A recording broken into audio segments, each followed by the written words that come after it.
Excellent après-midi à toutes et à tous et bienvenue à cette grande édition du journal La Langue Française. Vous êtes en compagnie de Patrick Nilidandi. Tout de suite, les titres de ce journal.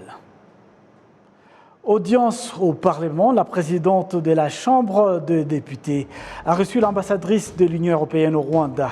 Au menu des discussions, le renforcement de la coopération entre les deux institutions. L'Office rwandais de recettes a procédé ce mercredi à la fermeture de certains commerces pour non-respect d'utilisation d'IBM conforme.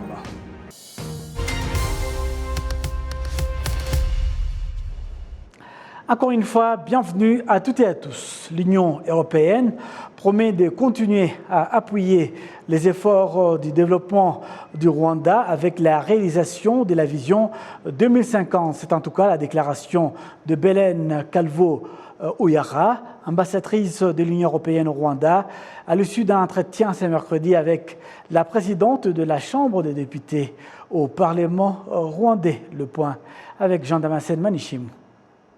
La coopération entre le Rwanda et l'Union européenne via divers domaines tels que le développement, l'autonomisation des femmes et de la jeunesse, la lutte contre le terrorisme en Afrique, pour ne citer que cela, c'est ce qui a marqué les échanges entre la présidente de la Chambre des députés au Parlement rwandais, Donatille Mukabalisa, et l'ambassadrice de l'Union européenne au Rwanda, comme l'a indiqué la présidente de la Chambre des députés au Parlement rwandais. Twishimiye umubano mwiza hagati ya European Union n'igihugu cyacu cy'u Rwanda. Nous nous félicitons de bonnes relations entre le Rwanda et l'Union européenne. Nous apprécions son appui au Rwanda dans le domaine comme l'agriculture, l'éducation, l'énergie, la santé, plusieurs domaines clés du développement de notre pays. Nous remercions l'Union européenne pour avoir soutenu les forces rwandaises en mission de la paix au Mozambique. Nous nous félicitons également du soutien apporté au Parlement rwandais, si utile à notre travail de contrôle de l'action gouvernementale et d'adoption de lois.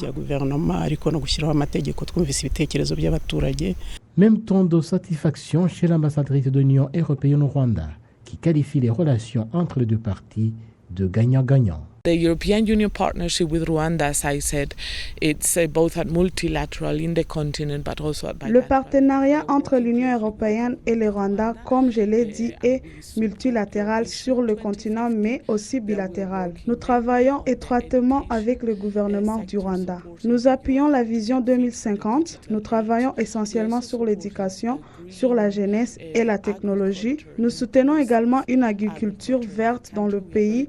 Nous sommes ravis de travailler là-dessus avec les pays européens comme une équipe. Nous appuyons aussi la santé en accompagnant le projet de construction d'une usine de vaccins.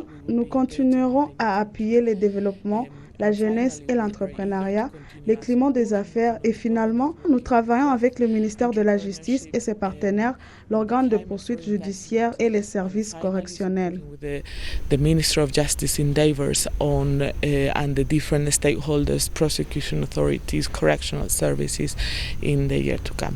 La diplomate européenne a mis un accent sur la lutte contre le terrorisme, une préoccupation aussi bien du Rwanda que de l'Union européenne. Rwanda has been playing a very positive role in northern Mozambique, in Cabo Delgado. There is a joint interest and a joint fight. Le Rwanda a joué un rôle de premier plan au nord du Mozambique, à Cabo Delgado. Il y a l'intérêt commun et les combats conjoints contre le terrorisme global qui a surgi au nord du Mozambique. Le Rwanda collabore avec les forces SAMIM et le Mozambique apprécie le rôle du Rwanda. Pour sa part, l'Union européenne assure une mission de formation de militaires et de forces mozambicaines et nous croyons qu'ensemble, nous pouvons faire la différence dans la lutte contre le terrorisme mondial dans la région. En rapport avec cette mission, l'Union européenne a récemment débloqué 200 millions d'euros pour appuyer la mission des forces du Rwanda pour l'éradication du terrorisme, en particulier au Mozambique.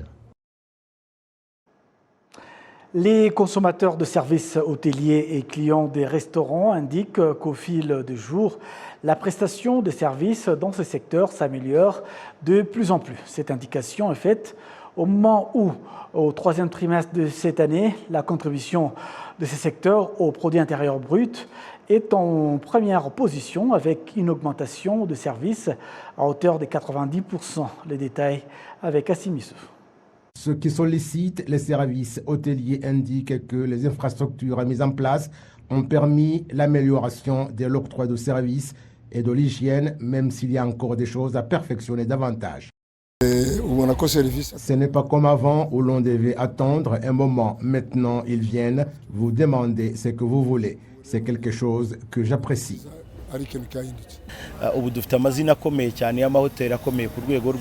Nous avons maintenant des noms d'hôtels bien connus et tout cela est fait par des Rwandais.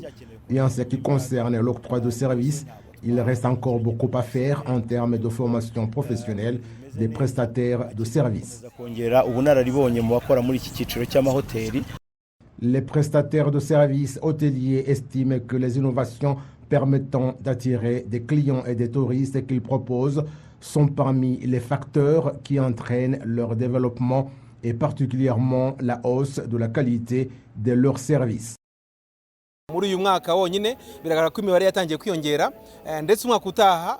Cette année seulement, il est évident que les chiffres ont augmenté et il semble que l'année prochaine, ils augmenteront pour égaler la production de ce secteur avant le Covid-19.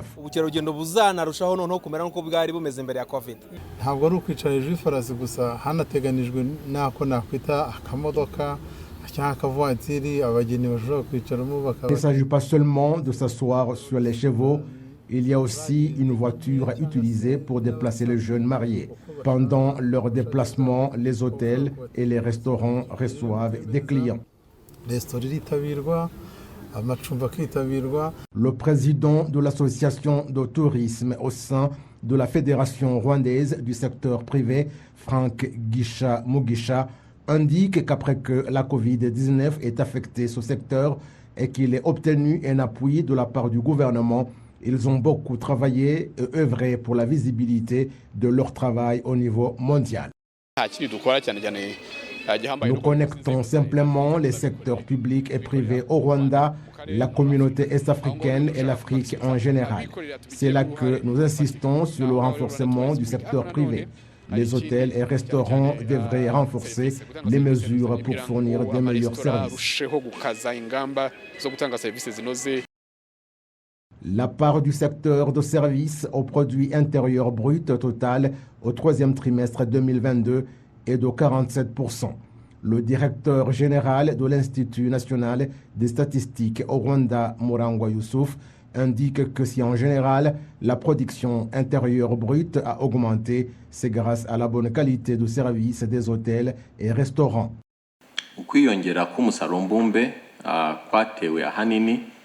L'augmentation du PIB est fortement due à la bonne qualité de l'octroi de services, où les services fournis par les hôtels et restaurants ont augmenté de 90% et les services technologiques ont augmenté de 34%. Le ministre des Finances et de la Planification économique, le Dr Uziel Ndagijimana, indique que cette situation est de bon augure quant à la croissance de l'économie nationale. Tout va bien, c'est un secteur qui demande beaucoup de temps et de moyens, mais c'est notre vision.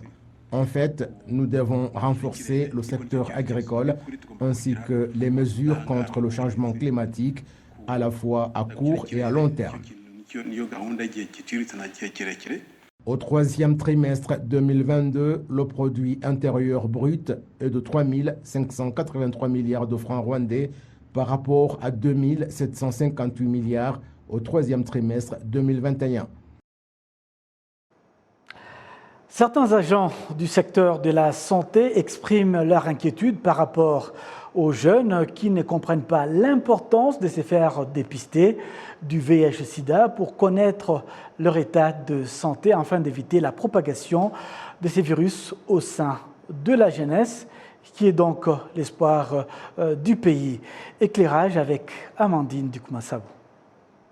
Nitengwa Olivier, de 23 ans, qui vit en district de Nyarugenge, dans la ville de Kigali, se trouvait au centre de santé de Widjogo, où il allait faire le dépistage du VIH-Sida. Il nous explique les avantages de se faire dépister en tant que jeune.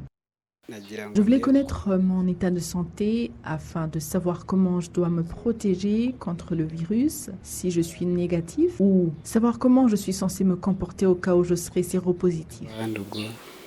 En général, il y a des jeunes qui eux-mêmes ne comprennent pas l'attitude d'autres jeunes de leur âge lorsqu'ils négligent que le VIH-Sida est toujours un grand danger à se prévenir.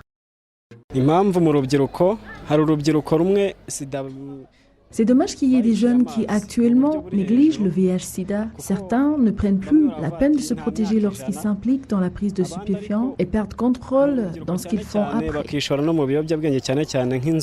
De nos jours, le VIH-Sida ne fait plus sujet de crainte. Par contre, le Covid-19. Du coup, c'est devenu normal d'être infecté de ce virus. C'est comme avoir une simple maladie.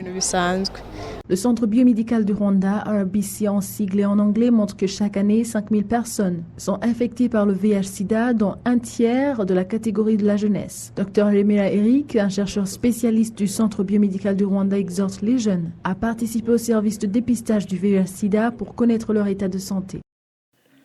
Tout d'abord, nous demandons à ce que tout le monde consulte un médecin pour se faire dépister et connaître leur état de santé. Mais lorsqu'il n'y a pas de temps, il y a possibilité de faire un test rapide et après décider de consulter un médecin selon la disponibilité. Dans une recherche menée par le Centre biomédical du Rwanda, il a été constaté qu'au Rwanda, il y a 230 000 personnes infectées par le VIH-Sida, où la catégorie des jeunes vient à la tête, dont 3,7% sont des filles et 2,2% sont des garçons. La recherche montre également qu'au cours des 5 dernières années, ce taux a diminué de 50%. Parlons économie à présent. L'Office rwandais de recettes annonce avoir déjà récupéré environ 230 millions de francs rwandais auprès de personnes qui n'utilisent pas l'IBM, la facturation électronique. Certains ont même vu leur commerce fermé.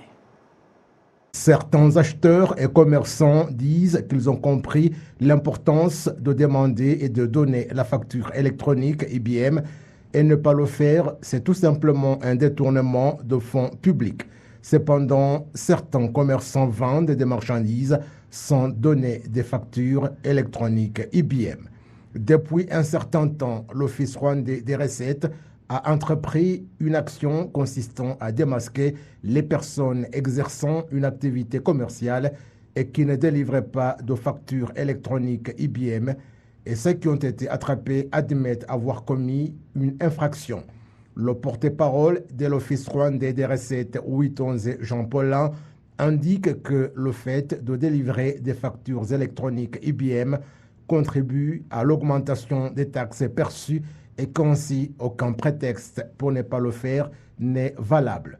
Depuis le 29 dernier que l'Office rwandais des recettes a débuté l'activité de démasquer ceux qui ne délivraient pas des factures électroniques, il a déjà récupéré environ 130 millions de francs rwandais détournés. Les psychiatres croient que le problème d'homicide au sein des couples trouve sa source dans les mésententes entre le conjoint et qui ont des répercussions sur toute la stabilité du foyer, mais aussi sur l'équilibre des enfants. Suivez ces reportages. Tuikumwe Clémence et son mari Tuisenge Pafil estiment que la mésentente qui a caractérisé leur couple a porté un coup fatal au développement de toute une famille. Ils ont ensemble 3 enfants. J'étais enceinte, je dormais, ayant parfois faim. J'ai passé la nuit à recevoir 2 coups de la part de mon mari. Et pourtant, nous avions un travail et nous gagnions assez d'argent. Mais mon mari avait une mauvaise attitude par rapport à sa famille et ne voulait plus subvenir aux besoins de son foyer. Et les enfants avaient souvent faim.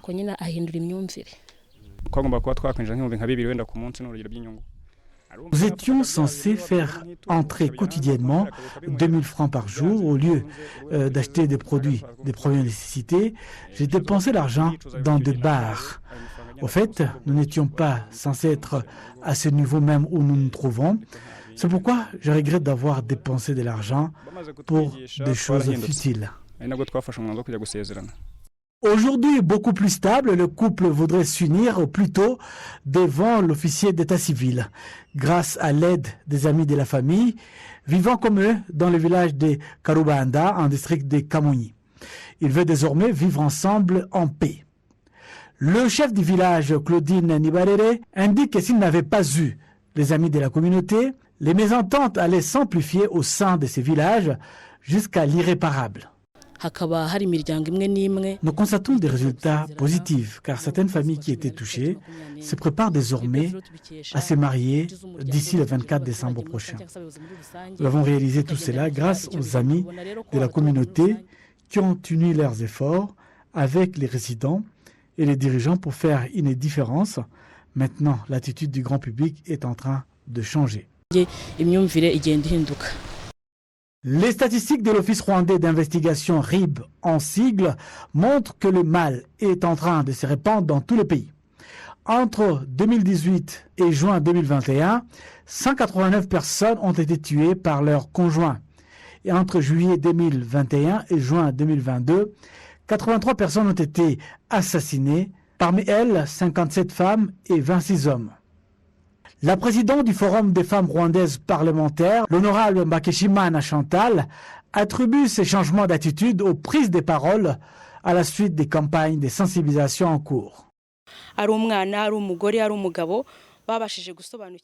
Qu'il s'agisse d'un enfant, d'une femme ou d'un homme, ils doivent tous comprendre que la loi protège et punit tout le monde. Ce que je dirais ici, c'est qu'ils doivent s'exprimer. Maintenant, nous nous concentrons sur l'éducation des familles, sur le danger et les effets négatifs de la violence, car cela peut avoir un impact décisif.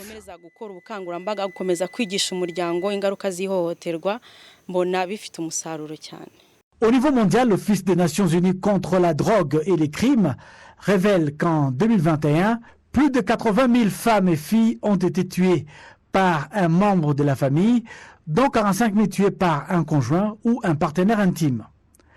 L'Asie occupe le haut du podium avec 17 800 victimes et l'Afrique, 17 200, arrive en seconde position dans ce rapport.